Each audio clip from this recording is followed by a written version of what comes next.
師傅，你個絲瓜今日搞咩啊？冬瓜嚟嘅咩？咁啊，整個冬瓜盅啦，整個冬瓜盅啊？點整啊？表面先，一定要拆佢先得㗎。要拆個表面㗎。係啊，我呢啲係絲瓜嚟㗎喎。係啊，洗乾淨個表面啲灰塵啊嗰啲嘢。等我拆乾淨得㗎啦。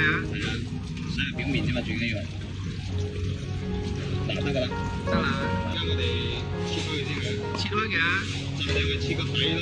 切底啊。因為呢度嘅頭嗰度嘅肉會厚實啲㗎，所以蒸嘅過程咧，佢唔係話佢容易漏水嘅，所以我哋一般係切個底嘅。哦，即係呢邊薄啲，下邊厚啲都留做底係咪啊？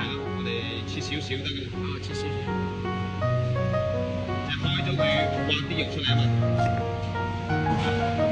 而家我哋挖咗個，即係攞個刀仔挖咗啲肉出嚟㗎。挖啲肉出嚟。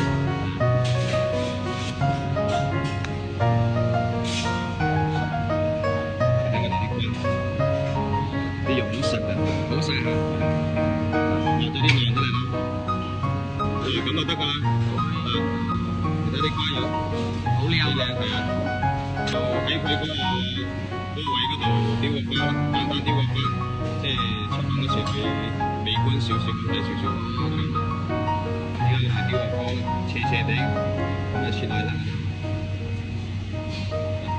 如果喺屋企整嘅話，唔使雕花得嘅。一定要睇手啊！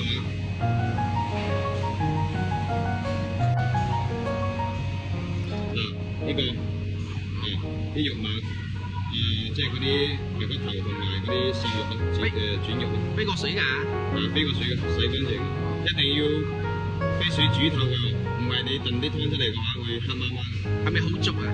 好混濁同埋個湯唔清，同埋有腥味。咁㗎？而家我哋開始擺啲嘢落去。稍微多少少個蛋湯會甜啲咯，跟住要煮下，要煮啊，增加佢嘅鮮味。加幾粒白貝，白貝有咩作用啊？都係提鮮嘅，都係提鮮啊。蛋湯會鮮味。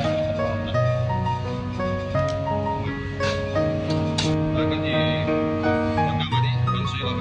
滾水啊？使唔使調味啊，師傅？唔使㗎，因為我哋後期仲要攞啲料出嚟，我哋重新調味。咁㗎，滾水，擺佢落去得㗎啦。